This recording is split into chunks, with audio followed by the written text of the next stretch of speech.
Greetings, brothers and sisters. My name is Ramokgopa Moyahawo. We are broadcasting live from the 8th Northern Synod sitting in Hotel at Zanin in Letaba Presbytery. With me, I have Professor St. Kgatla. We are just going to interview him as we pave a way, or as we track back the history of the church, as we are celebrating or celebrated 30 years anniversary of the Uniting Reformed Church in Southern Africa. Good day, Professor. Oh, good day, Mayao. How are you, Prof? Fine, thanks. Good. Prof, we've heard many things about you, and we've heard many beautiful things about you. Prof, tell me, who is Professor St. Kgatla? Well, I am Selaelo Kgatla. At the moment, I'm a retired professor, emeritus professor of the University of Pretoria. I'm also emeritus minister of the Uniting Reformed Church in Southern Africa. I'm also working for URCSA as a research fellow for the Institute for Theology and Religion. Oh, thank you. What an interesting portfolio. But for sure, it gets tiring. Well, once you are a Christian, you are always a Christian. You don't count tiredness. You feel you should serve God and serve His own people until perhaps you can no longer lift your legs. Yeah. Thank you, Professor Kgatla. You are the minister, or you were a minister of Uniting Reformed Church in Southern Africa, and from what I've learned is that the first congregation where you were ordained is the Polokwane congregation, and you were ordained in 1997. Share with us, how was life as a minister of the word, not only as a minister of the word, but an academic, a minister of the word, a husband and a father to your children? First of all, let me say I felt called. I felt called to become a minister of the Uniting Reformed Church. And I accepted that call with respect, with obedience, and I wanted really to be that a minister who would make a difference. Yes, I was a family person at that stage, and of course at that time I was also a full professor at the University of the North then, in Limpopo now. And I did both things together, being a professor, being a minister, and also being a leader in the synod. No, thank you, Prof. So when we quickly tap out of your personal life, we are more interested in the journey of the Uniting Reformed Church in Southern Africa, as we are now 30 years old. But the journey, I believe, did not start in 1994. The journey might have started in 1971 at the Synod sitting in Chilidzini, where you started talking about this us moving from the NG Kerk in Africa to the URCSA. Please, in brief, talk to us about those conversations of that particular synod. Yes, historically, the idea of uniting or united church started in 1971 in 16.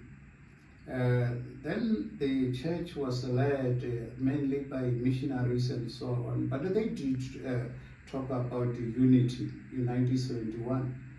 And in 1976, that was the following synod in the Northern Cape, the Worcester. The idea of unity was also mentioned, and it was debated, and the concrete decision was not taken. But later in 1987, the idea of unity was discussed at Umtata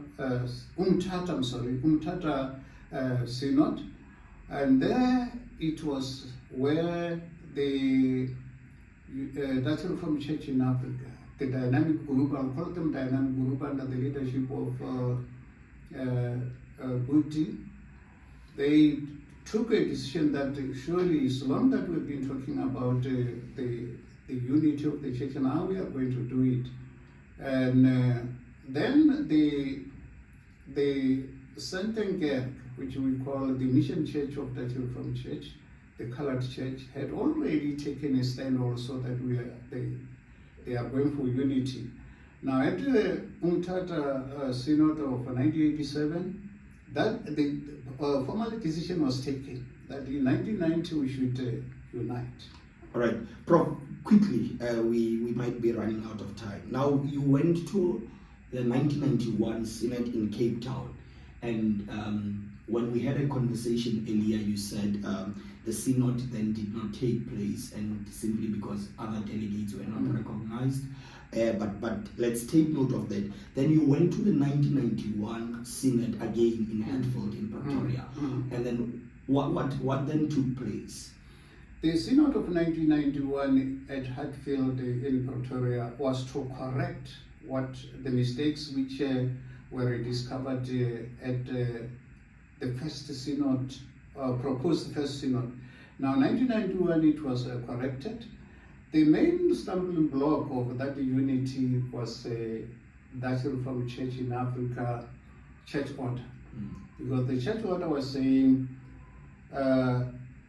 it cannot be changed unless the Dutch Reformed Church, the white church, gives approval.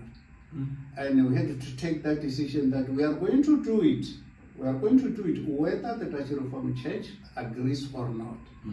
And that clause was changed like that. Oh, thank you.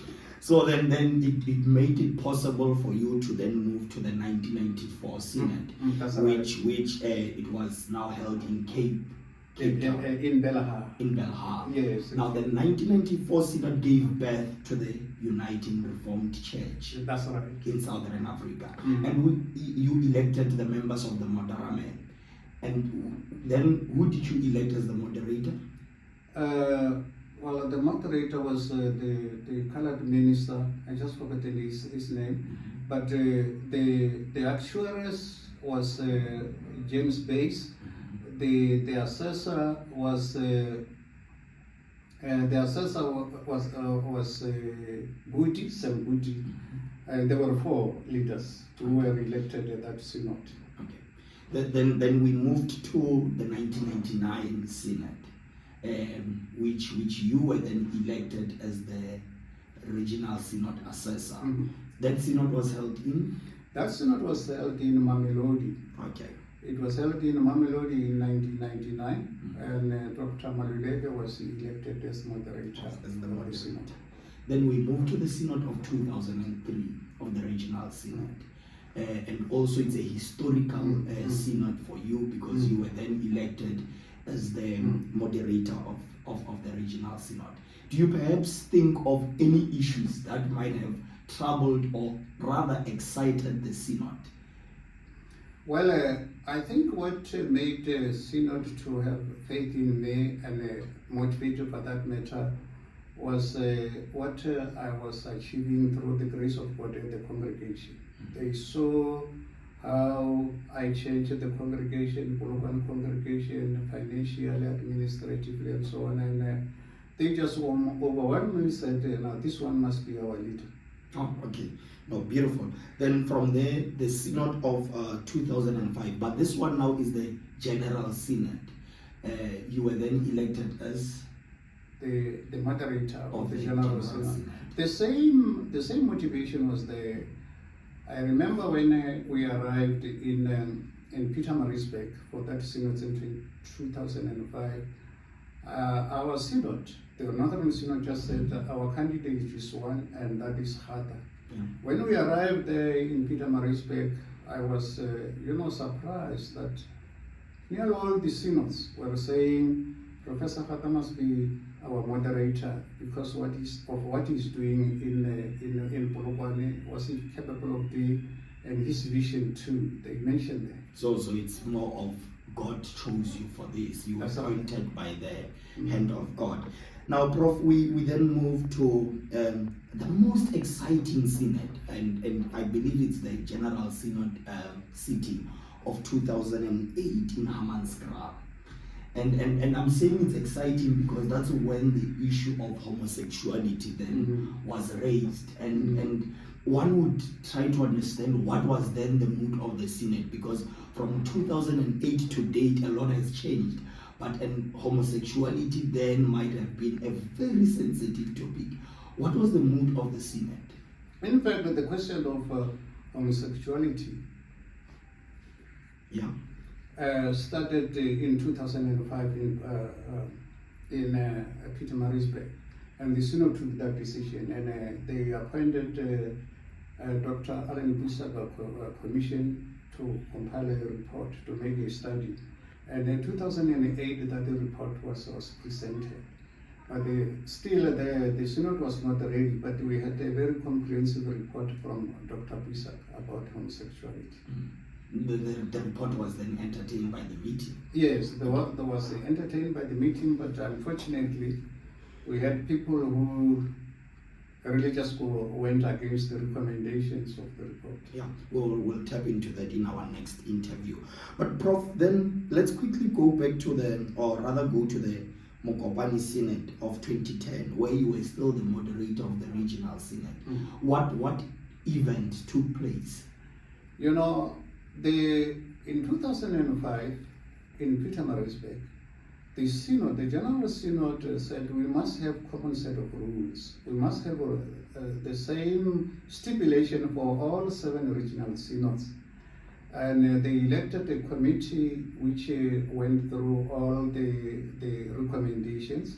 And in 2008, the regional synod, the regional synod was given mandate to go and amend their church orders. And it was at 2010, when we were in Mokopane, that we took all the recommendations from the general synod and we said they must form our new church order. It's where we elected Professor Landman, who was a professor of church history, to go and realign our church order. And the following year, 2012, we met in Mamelodi just to approve the church order as we have it today. Oh, thank you. So, you know, we initially agreed that we might limit the interview to 15 minutes, but we then have to extend it because it gets more interesting as we continue. So, Prof, we then moved to this synod, the 2014, and deliberately I'm jumping the 2012 synod of Namibia, where you were then also the moderator of the GS. I want to tap into the 2014 Orion Hotel, where you were now serving for the last time as the moderator. And for sure the synod, you had mixed feelings because, you know, you are leaving the church, or rather the position that you've done so well in, and you are never sure that you are handing over the baton to somebody who will carry with the same vision. Tell us what was going on, what was happening. In fact, by 2014, we had already gathered momentum as a regional synod in terms of finances. We had changed completely. All congregation were buying in terms of money. You know, we were a changed synod. I remember when we presented our budget our reports at the Rustenburg Hotel. You know, it was, beautiful, and everybody was excited. And I felt I was retiring in peace, and I was thanking God for what we have achieved. And I thought the way was paved forward. It was paved very clearly. It won't be difficult for any person who was taking over. Yeah. Then we moved from 2014, of course. Now we went to 2018. And 2014, the moderator was elected was Dr. Maraga. Then we moved to the 2018 Middleburg Synod also, and then the moderator. Did you attend the Middleburg Synod, Prof? What do you remember of any issues that took place in the 2018? Well, what was noticeable at the 2018 Synod, and that is the reason why it went so bad, was the anger.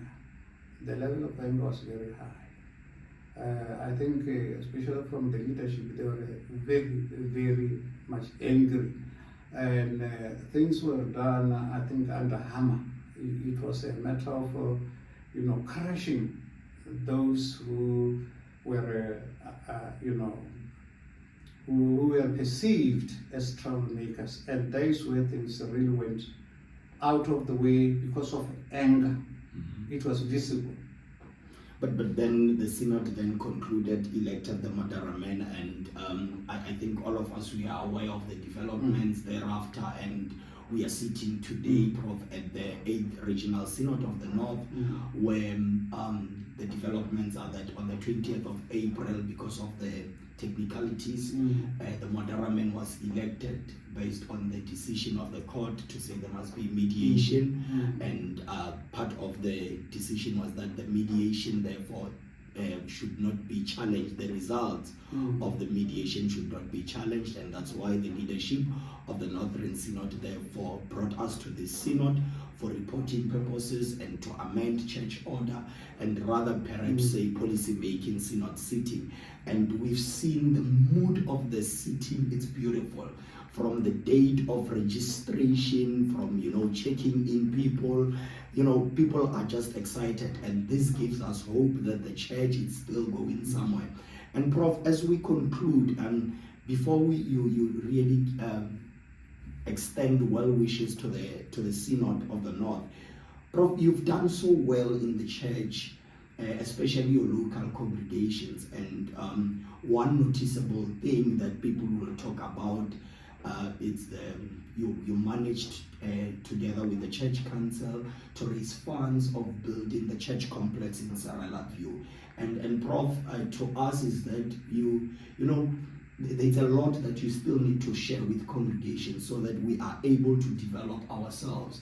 And Prof, that we will always commend you for, and the history will never be deleted from the books of God. We might delete it from our minds, and deliberately so, but God will never forget the contributions that you have made to the Church of Christ, and we thank you, Prof. As we close this interview, what would you like to say to the delegates and members of the 8th Northern Synod City? Well, what is important in Christian life is hope. The Church of Jesus Christ went through many, many difficulties over centuries. In fact, someone said the gospel was really watered through the blood of martyrs. Christian has to sacrifice to the point of dying, and their death benefited others. What I want to say to our brothers and sisters, our colleagues in the synod, once you are a Christian, you are always a Christian. Fight hard. I think it is a privilege. It's a privilege to be a Christian and work for God. Work very hard. Never be discouraged. Whatever people are doing and all that.